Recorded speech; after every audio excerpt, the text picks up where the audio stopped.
Good morning, everyone, and welcome to another edition of the Big Joel Show. We've got Andrew Harkins in the studio with me today. Very exciting. I've known Andrew for a long time.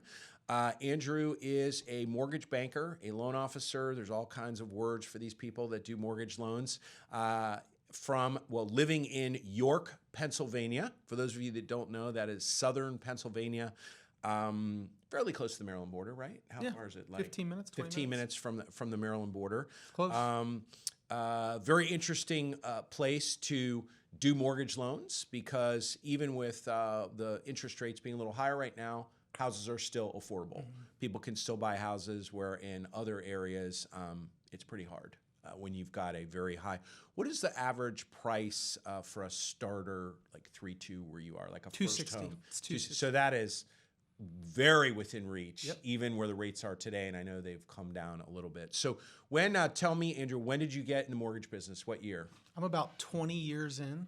20 years in. Yep. So that's 2004. So you caught just the high times of the 80-20 LIDOC debacle, rode that for 2 years, and then watched the bottom fall out, correct?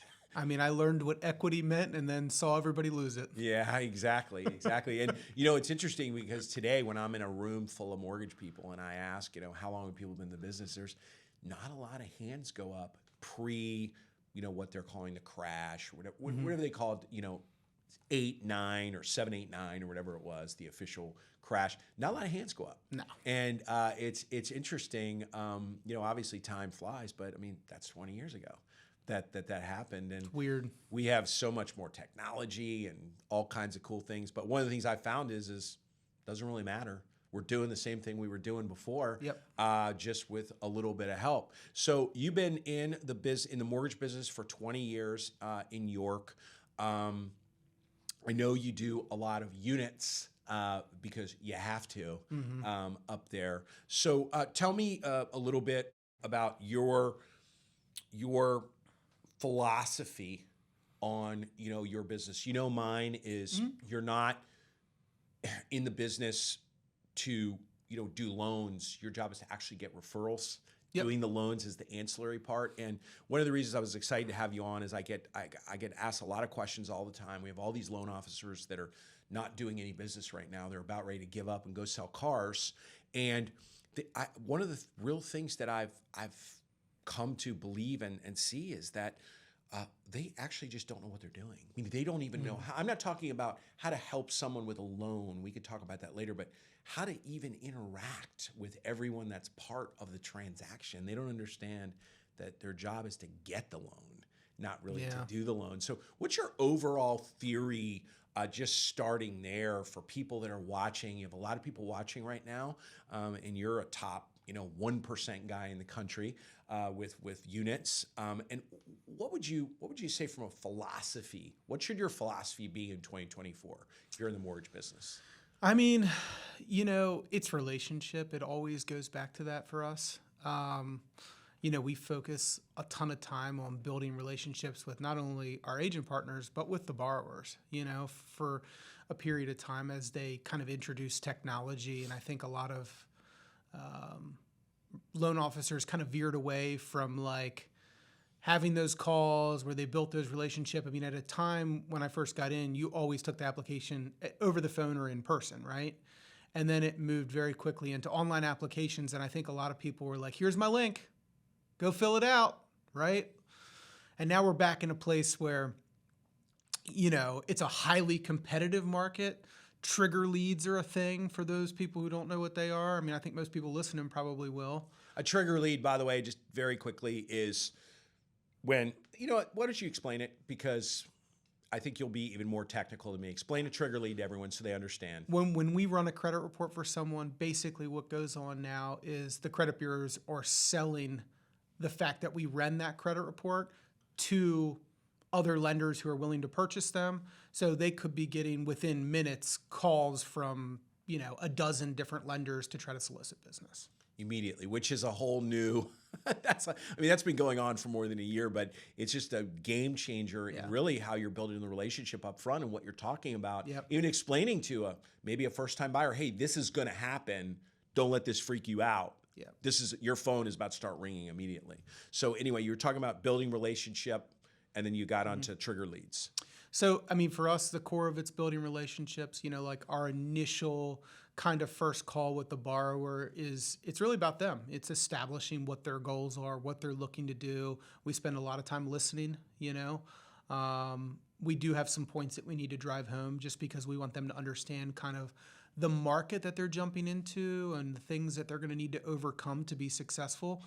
Because we are still in one of those markets, like our average marketing time right now in my metro is like 6 days. That's the last report that came out was still 6 days. So even with these high 6, low 7% interest rates, it's just bananas. So you kind of have to prep people for what they're going to deal with, because some of our partners may not be great at doing that, and some of them are really good at doing that. So we don't know what we're walking into. So we take the same steps for everybody. If they've heard it once, we're telling it to them again. If they haven't heard it, we're telling it to them for the first time. So they kind of know what they're going to encounter in the marketplace, which also allows us to kind of say, hey, look, you may want to look at this particular product because it may be a little bit easier to navigate the marketplace with it. So just quickly, I just want to repeat, because I took a fast note, because he said this very quickly, and most loan officers are really bad at this. And you said we do a lot of listening. And if you're watching right now, it's a big takeaway. It's a note you should take to differentiate yourself from the other, to be honest, knucklehead loan officers that aren't listening even for a minute and giving the people their link and just shoving these clients into a link. You've heard me talk about this before. I mean, a loan application link to me is like an igloo in the Arctic, and you're shoving them in there naked. Here, go in here and do this. And they're like, what? They don't even know what's going on. And they're not talking to them. But the listening piece is so huge. I hear loan officers all the time tell me about their efficiency. Oh, I can do this so fast and that's so fast. And every great loan officer I talk to could care less about fast. They don't care if their person's on the phone with someone for 25 minutes. As long as that person is happy and satisfied and ready to go, they're not running some little egg timer on, I got them off the phone in 5 minutes. So just want to make sure everyone heard that, because he said that very quickly. We do a lot of listening, and I'm assuming that means anyone on your team that anyone talks to is primed to listen, to ask and then shut up and listen. I mean, we don't necessarily, we're not scripted in how we deliver it, but we're bulleted. We have bullet points that we want to make sure that we cover, but also ask specific questions so they can talk about the things that matter that also allow us to extract information from them. Right. Right. Yeah. So tell me about, so you're providing that type of service, which I know from talking to agents all the time, and I'm with real estate agents every week somewhere. I'm being told a lot now which is a departure, that, I don't care if this loan officer's kids go to the same school as mine. I don't care if we go to the same church or religious affiliation. I don't care if we're in the same bowling club. I'm over that. I only want to work with good loan officers that know what they're doing. And, if you have a relationship and you're one of those good loan officers that know what they're doing, you're going to really do a lot of business. And I'm watching loan officers right now just take market share. Yeah. I'm literally watching them build their business. I know you're doing the same thing. And I'm assuming you're differentiating yourself with your agent partners huge by doing that, because I'll just take a guess on this and ask you, but your big goal is for people to get off the phone and go, wow, those guys are awesome, right? Yeah. So that gets back to your partner right away. We want to hold those people close, man. We want them to feel, coddled. I mean, it's already kind of a very people come into it with so much anxiety. And I think as a good listener, you kind of learn to read the tells on that. I can usually tell by the time I hop off a call with somebody without even running credit, where the holes are in their situation, just from a conversation. And we usually know if that person qualifies without even running a credit report, just based on an initial conversation, just listening to the things that they're saying based on a few key questions that we ask. But I think that's the biggest thing, is building relationship and listening with people. And people are listening to this right now, and they're kind of going, what? Because we have a generation of loan officers that were never even trained to structure and do a pre-qualification without using the technology. They literally, it's not even their fault. No one ever showed them, and they think they're supposed to be doing it one way. And I'm watching these loan officers that I'm blessed enough to deal with, that I work with one-on-one, even young, 30-year-olds, young people, but they've trained themselves. They know what to do. They're acting like someone that's been in the business for 30 years. That's the way they're rolling with people, and their customer service levels are through the roof. And the agents are like, yeah, I want all of my people with that person. Yeah. That's who I want them with. And then there's the other piece, which you started to go down that road, but we may as well go down that road, because I'd love for people to hear you say this, so it's not me screaming this all the time. The difference between you calling that listing agent and getting that loan, getting that transaction through, if there's 20 offers. And in your market, I know it's very tight, and I'm sure when a nice house comes on, it is gone immediately, correct? I think like with the way things are done now, you can literally get a pre-approval letter offline without even having a credit report run. So, there's an insane amount of value when you talk to that listing agent and can give them those reassurances that income's been verified, employment's been verified, assets have been reviewed, we know where the money's coming from, their credit is very strong, and they've been very cooperative with providing all those things. The listing agent doesn't care about anything other than whether the fact that that loan's going to go through without a problem. And when they see a lot of these big box lenders that come through with like the pre-approvals, they're like, did somebody just go get that offline in 5 minutes and provide like 3 things? There's a lot of anxiety that goes with this, and having the voice at the other end, and that's somebody that's like kind of comes to them with that information versus them having to track that information down. It's huge. It's critical right now. Or draw it out. Yeah. And what I'm finding, which is a very common theme, best loan officers are having their agents write quick closes because they are really docking up front. And I want to talk about that because I talk about this till I'm blue in the face. I know you're an expert at this. And I can tell you that 99 out of 100 loan officers are still not doing this. I'm in front of them all the time. You just grazed over it very quickly. But tell people your process for 95% of the loans. I know 5% of the loans, if you're talking to someone that's been in the same job for 20 years and has a salary and you can see one pay stub. I know you handle that a little differently, but talk about your process up front, what your partners know you're going to do, how you've coached them as far as what you're going to ask for and what you're not going to put up with, meaning to make sure they get the house. Because I think it's important for loan officers today to hear this, because I'm still seeing blown up files all over the place. And so tell people, what's the upfront process? I call you and I say, hi, I was referred to you by so-and-so. I want to get a loan. And obviously we're going to have a conversation. We don't have to do that. But when you make that doc ask, when you get into that, tell people your process. You can start at 40,000 feet, your thought process, and then literally what you do. So, it's about them really at the end of this, right? And we have to make it about them so they see the importance of it. So the conversation starts off by, listening to what they want, listening to what they're looking for. And it very quickly will shift to understand the market that you're in and how quick the market moves and how sellers, the fact that they're going to be competing and how sellers evaluate. And you're taking the time to literally explain this and making sure, well, you can never be positive, but you're making pretty sure that they understand what you're saying. Yeah, I mean, we have a very specific kind of bulleted thing that we go through just to make sure we're kind of driving those points home, even so much as like, trying to get them understand different loan types that are available to them, right? So as we're going through, it's like, understand the market that you're going to get into, understand kind of like how competitive it is, and understand why competing a good application up front and getting us all the information so that when you do go to make an offer and there's 10 offers on a house, we can call that listing agent and say, we have all their information. They were diligent and quick at getting that information to us, becomes like the most critical thing, that we can go and check all the boxes off for that agent and offer all the reassurances in the world. Break it down. Sorry to stop you, but you're making assumptions right now because you're sitting with me and we speak the same language. When you say all the information, what do you mean? I mean, break it down. We're getting W-2s, pay stubs, employment verifications, prior employment verifications, letters of explanation for erroneous deposits. I mean, the big thing trending in underwriting right now is like outgoing money for Zells and different Venmo. weird payments to, Yeah. short-term debt. Like there's all these like different payments you can use to buy clothes online and stuff like that. So we're getting all that information buttoned up, out of the way up front, docking that loan.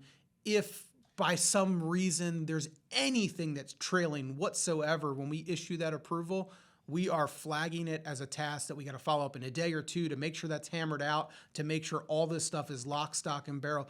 Because for us, with these short marketing timeframes, that shopping process, it could be 3 days, it could be 6 months, but we want that buttoned up file because every time we're picking up the phone, calling that listing agent saying, hey, here's what we do, here's what we have, here's why you should take this offer. Has anybody else called you to talk to you about this?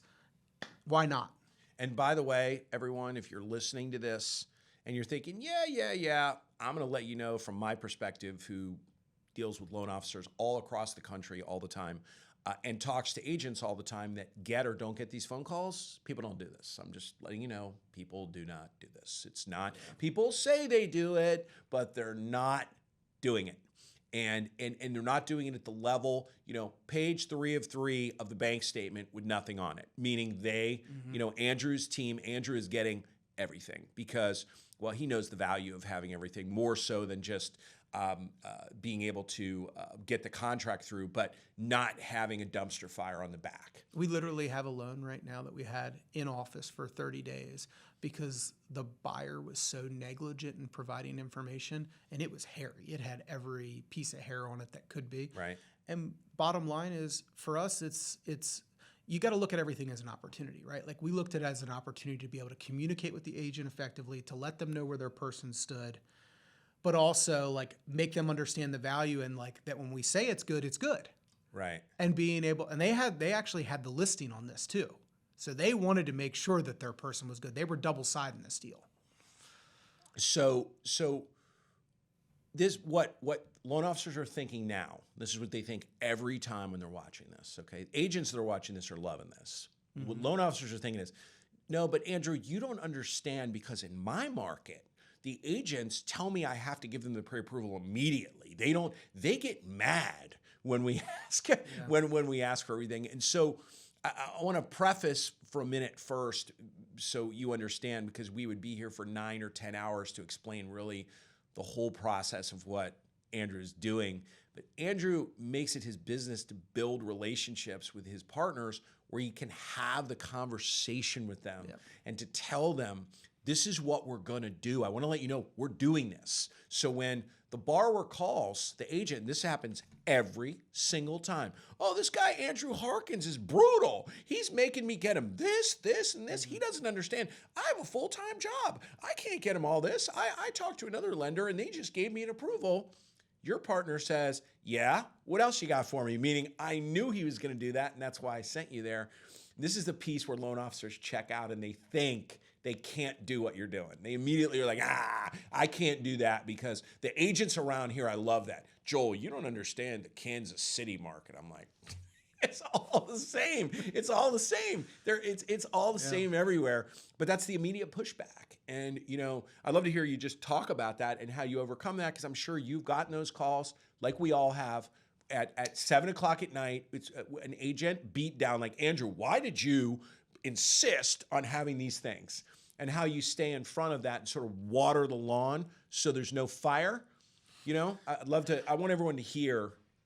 I think for us, it's like, if there's uncertainty, you have to be a really good communicator in saying like, hey, this thing's got some serious hair on it, right? And like, we're not going to be certain if this is going to go through. And almost kind of put it back on them a lot of times to say like, if you want to put this thing in missing X, Y, and Z, and you're okay with it blowing up, and you're willing to bear the brunt of that if things do go sideways, most of them are not going to say yes to that. They have to be a true nut job to say yes to that, right? Which, here's the reality. That's probably a bad partnership anyway. Right. Like, you don't want that partner at that point. Right. That's easy. Like, they're ruling themselves out of the equation, and I think it's kind of like the litmus test, if you will, for that. It's like, if that's the person that you have at the other end, like, do you really want to work with them anyway? Yeah, and a lot of times what loan officers don't understand as well too is that going down this road, you're right, it's probably a bad partner, but a lot of times it's an agent that has been doing business with just bad loan officers for so long that you're just taking a minute to break it down. Some of those quote unquote bad partners can become great partners because they don't really understand. And I just want to just pull something else out. Andrew said this word a bunch of times. He said communicate, communicator. By the way, that's not texting the agent or emailing that's the a call. agent. That is a phone call, people. Phone, that thing you dial and pick up and actually talk to people. One of the things I've been saying for probably a year right now is at the end of the day, you don't need some hot water with honey and lemon. Like, you have not done your job correctly. I mean, email and texting is great and everything, but we're back to picking up the phone. And you know how many loan officers do not want to pick the phone up? Like, almost all of them. It's honestly like, I'm too busy to be on that call for 10 minutes is what I hear. we coach our people to that too. It's like, you have to be a really good communicator at sharing the information, because they have to really feel and understand exactly where that transaction is. And with them understanding that, over time, trust is built, right? And when you say like, hey, we need this to this and this to make sure it's firm, like, we've literally had partners that are like, until this guy sends this stuff in, like, we're not showing him a house. We're dropping him until he's willing to do it. And if he's not willing to do it, we're not showing him houses. And I want everyone to just, you can play that back if you're watching right now and really listen to that, especially agents. You're listening to that and you're working with loan officers that are not being very thorough up front with your clients. You already know you're playing with fire. We're in a completely different market right now.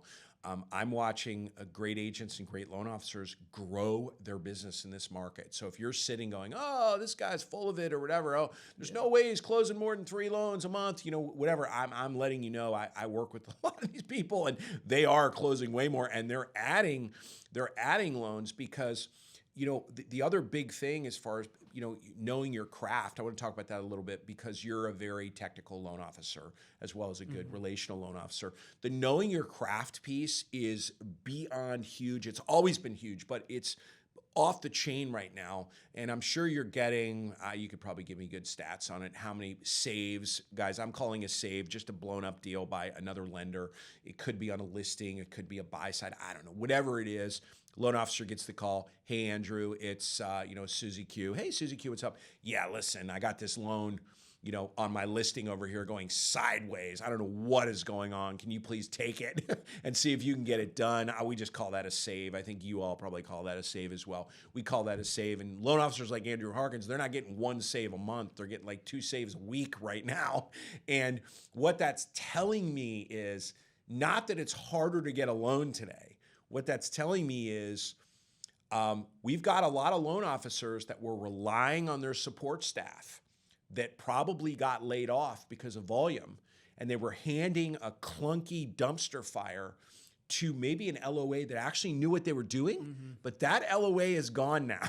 Yeah. And what I'm hearing from people like you is you're getting the loan, and a lot of them, you're like, this is totally doable. You just have to move it around a little bit and get it done. Talk to me about that a little bit. I'm sure you're seeing that. I mean, look, the whole thing, I don't mean to sound like insensitive about it. We make it about them. You can't not save people from themselves. But to your point, people do get in bad situations, and we got to step in and rescue them sometimes. And I think for us, people will be shocked at how many times we'll have like that initial 10-minute conversation, and I know that loan's going nowhere. Do you know what I mean? And somebody else has been tooling around with this thing for 30 days. And then there's the other side of that, which you'll have a loan for 10 minutes and be like, oh, we just got to change this around and that around. What do you suggest for people listening that are in a scenario, they don't have a you as their manager? Right. Okay. And by the way, Andrew's not, I don't know, you might have a manager title. You do have a manager title. That's correct. Yeah. But at heart, you're doing loans. You do a lot of loans. Correct. And so, Andrew does have loan officers that can come to him and ask him questions. But, if you don't have that, if you're a loan officer out there, you don't have an experienced manager. You don't have an Andrew Harkins that can be like, whoa, Trigger, hold on a minute. Did you ask these 4 questions? Did you subtract this and multiply that and then divide that by 3? Because you're about to have a problem. what do these people do? I'm telling them, go find someone, find anyone. It's not like you can, I mean, there's some training stuff online, but it's not nowhere near. You can't really learn the way I learned, which is at the foot of someone that knew what they were doing. What should these be people doing? Reading, asking, finding people in their company that can teach them. I know you're teaching a new loan officer right now. Any suggestions there? This is a big challenge for every company. Nobody has, there are all these sales trainers everywhere. Oh, I'll teach you how to do more loans. I mean, I think it's weird because I think my life's always kind of taken me, and this is like a bigger thing, right? So like, I was drawn to the company I worked for at the time because it filled a major void for me when I didn't know what I was doing, right? Like they offered upfront underwriting at a time where like, I was like, I think that loan qualifies, but I'm not sure. And maybe I just, at the time I probably wasn't. Is this Movement? Yeah, or before? this is Movement. Okay. So how long have you been at Movement, by the way? I'm in 10 plus years at this point. OG. Yeah. So when I first came here, we could upfront underwrite anything, which to me, there was a huge amount of value. So I think like, understand your weaknesses, right? Like I think be honest with yourself about where you're weak, right? Like if you're weak in relationships, spend some time reading books on relationships. Spend some time like listening to podcasts on how to build relationships, right? If you're weak at negotiating, spend some time reading books on negotiating, right? What about the core stuff that there's no books on? As in looking at someone's scenario. You need to get with a company who you can either upfront underwrite loans with or find a manager who knows loans and is willing to dedicate the time to you to help you through those loans, because getting loans is not easy right now, right?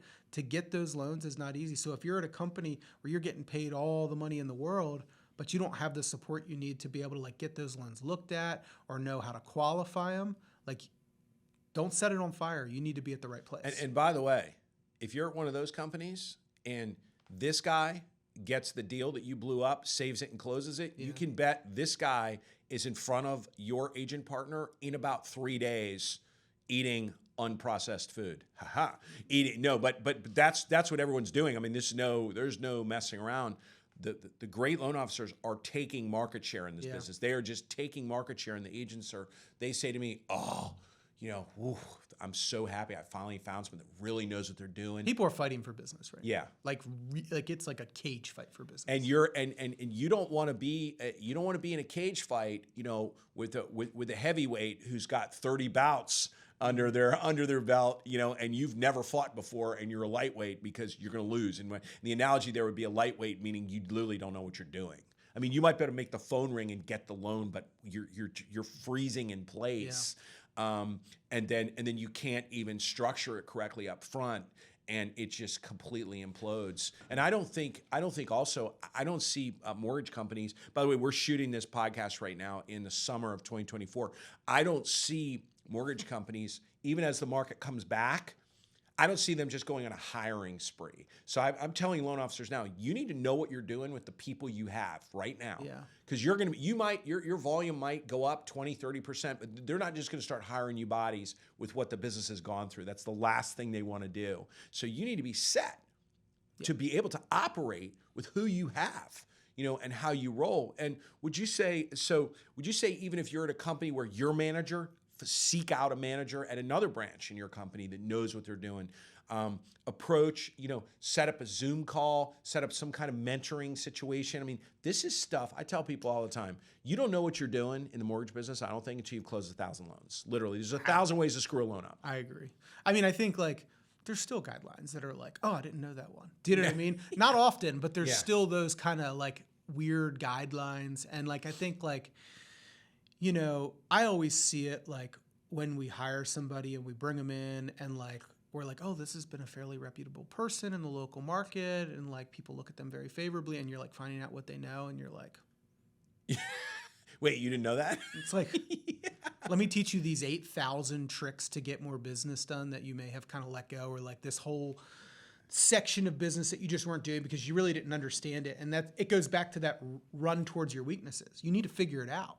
Do you know what I mean? Like we're in a time where it's tough, and I think you got to be in growth mode. You have all the time in the world right now to grow as an individual, and I think most people are probably just kind of like hanging back, spending more time with their wife and kids and family, and I think that's great.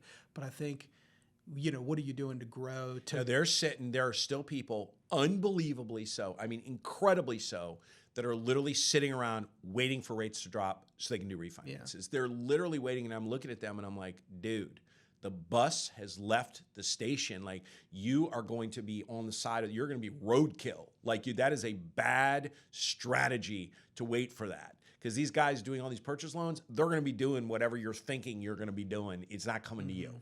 You know, it's not coming to you.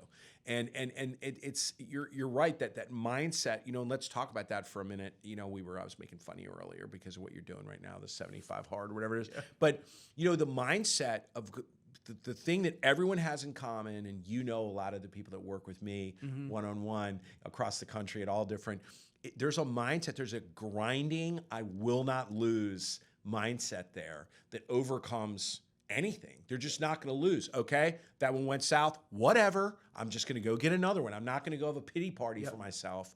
I'm going to keep moving. What are some of the things you're doing mentally? We've had conversations over the past 6 months where you're like, oh, you know, you're just taking a beat down. Maybe you're talking to 120 people to close 20 loans instead of 120 people, you close 35 loans. You know, what are some of the things you do every day? What are the thought processes you have? This is good stuff for people to listen to keep your mind where it needs to be. I mean, like, we're kind of always trying to focus on problems, whether it's like identifying a weakness in our business or it's a weakness in something we see in our partners or just a market shift.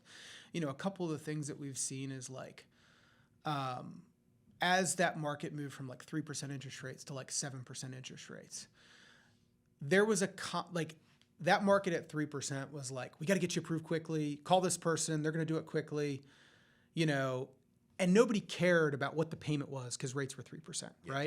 Didn't matter. It's just like, get them in the house. Like, now we've moved into a thing where we need to understand payment. We need to understand budget. We need to keep people within payment and budget, right? So like a lot of the expectations that, you know, maybe should be shared with the agent partner and us, right? Maybe the agent partner hasn't shifted to taking care of some of those things where, you know, you're talking about budget and things like that. And I'm not saying that's all on that. I'm saying we do a lot of that as well, right? But we had to really zone in and focus back on that for them to say like, hey, they're approved for $500,000, but they need to be at $250 to meet their payment and their budget constraints because rates aren't at 3% anymore. So if I could just paraphrase that, one of the shifts that you've made is to be much more consultative, which is everyone, just so you're hearing this is old school. When I first started doing this is what you did. This was every conversation was very consultative. And we went away from that. We got some technology and we got stupid low interest rates, and who needs to consult on what? Oh, I know I'm doing a 30-year fixed. Who even needs to think about it? So that's a big takeaway for everyone. You know, how consultative are you throughout your business? Are you still operating like the rates are 3% and thinking that everyone is wired and thinking the same way you're thinking? Or are you taking the time? It kind of goes back to listening and asking questions to do that. What else are you doing personally? You know, whether it's in the morning, I know you got a run in this morning. I was shocked when I saw that picture because I knew you were driving down here. We're in DC right now. What are the things you're doing mentally? Not just for your team, but for you as the leader to stay super hyper focused and stay positive. Daily exercise, super critical right now for me. But you know, I've always been at least a 5-day-a-week kind of guy, but now I'm just like dead set 7 days a week. I'm in the middle of doing 75 hard for the second go round. So like that puts me in 2 workouts a day, but like when I come off of this, at least 1 a day. It's like for mental, you got to be there.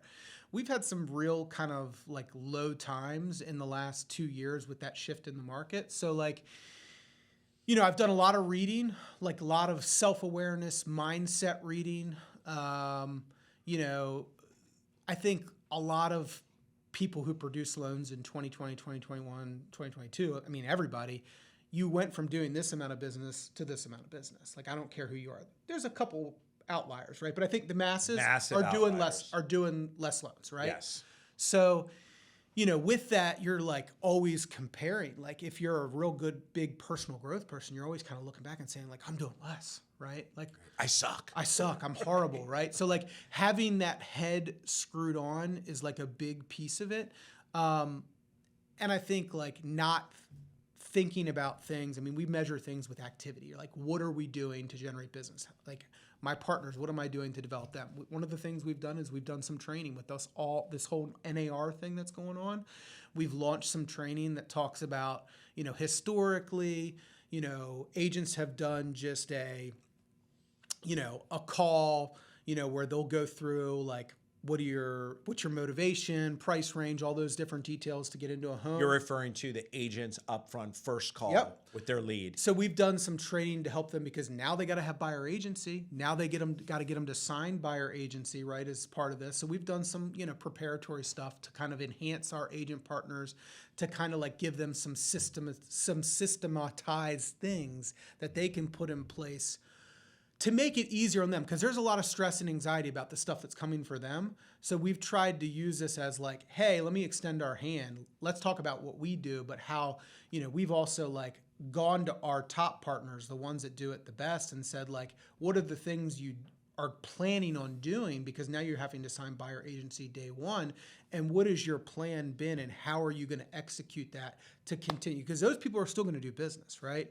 They're not the people that are stressing out about the changes. They're the people that are like, here's the shift I have to make. This is what I have to do. This is how we're going to follow it, right? So for the ones that maybe don't have those plans in place, we're trying to develop them and trying to help them by giving them a little bit of training. So again, this is not bringing the condo guy in and doing condo training. I want you all to hear there's a big difference here, because this is very relational training, meaning say, hey, we know what you're going through and we want to help you. We want to, my old boss used to say BASOI, be a source of information. We want to really help you, not just, here are the rules on condos, or whatever.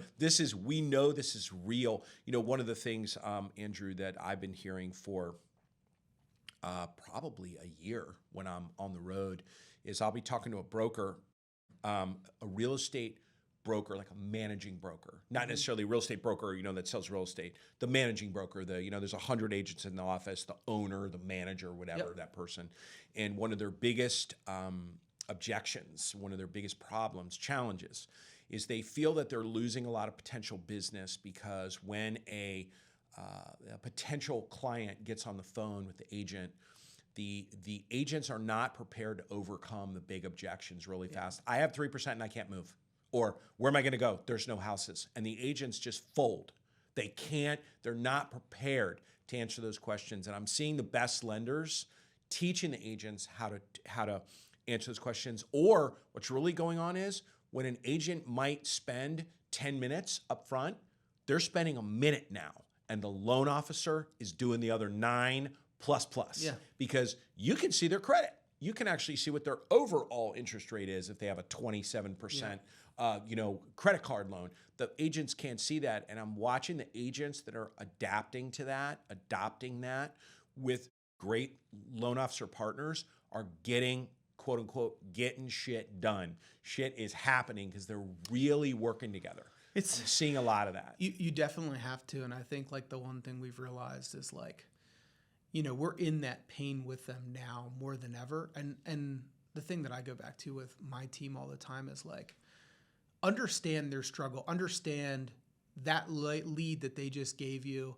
That's, a 590 credit score, super marginal FHA borrower with variable income that they basically spent hours on the phone to get. And you're just like, nah. Yeah. Do you know what I mean? Like, understand what they did to get that business, right? And like, you've got to be a supportive partner and go through the motions, but also like, if they can't get a loan today, what are you doing to help them get a loan in a year, 6 months, 3 months? Like, what is your plan? And like, you've got to have a plan for every piece of business you're bringing in. And I would say that 99.8% of loan officers have no plan. Yeah. They'll tell their partners or agents, we have this incredible plan. And then I'll take a look and there's no plan. I just want to, again, repeat what Andrew just said so everyone heard. We are in that pain together, meaning this is a very accomplished, smart, very busy loan officer stating, hey, I feel you. I am with you. And he just talked about it. I just want to repeat it again because it's a massive message. It's a good way to sort of wrap up a little bit. It's a great message that this is not, you can't take any referral lightly. No. Ever. I don't care if the person just came out of a foreclosure and managed to get a short sale on top of it and has a credit score of 230. That agent did stuff to get that person over to you. They are emotionally invested. The other thing is, agents watching, not that you're smiling at this, but I'm sure you're nodding, that might be the only deal you've got your hands on in the past couple of months. It's very important to you that these people can go find a house so you can sell them a house. It's very important. Or if not, that they're prepared to do it in 6 months or 9 months. And so to lackadaisically say, no, what else you got for me? And by the way, there's a lot of loan officers that do that is a very bad idea in this market because that same client is going to end up on the phone with an Andrew Harkins in your market and you're in big trouble, okay? Because that agent's going to realize, oh, this is a loan officer that I want to work with, not the one that like took 1 minute and said, sorry. Listen, loan officers, I've been telling them this for almost a year and a half right now. I'm like, this is a 90s market. I don't want to age myself. I'm really 38, but this is a 90s market. This is where you have to work. Yeah. You might have to talk to someone for 30 minutes and then talk to them again for 10 minutes, then talk to them again for 20 minutes. This is not fill out my app and you're done. Pay me, please. This is a working market, and the people that are working, the agents that are working, and the loan officers that are working, and the title people that are working, and the ancillary services people that are grinding right now are going to be here when the market comes back. And by the way, 38 million millennials have stated they want to buy a house if they can find one. So this market is coming back. It's coming back. It's coming back. And if you want to be standing and be successful and be doing business, you should take note of a lot of the great stuff that Andrew just talked about, on this show, on this episode, because there's just core stuff, not bells and whistles and, I make this video and I do this and do that. And Andrew does lots of that stuff, but this is the core stuff that you have to do to be successful. That, take it from me, I'm a very blessed person. I work with some of the best loan officers and the best real estate agents in the country. They're all doing the same thing right now. Yep. Everyone's doing it. So I've had Andrew Harkins in here with me today, coming in hot from York, Pennsylvania, works for Movement Mortgage. And Andrew's very easy to find on social media, and he's a good guy. So if you have questions, you can reach out direct to him. You can find him.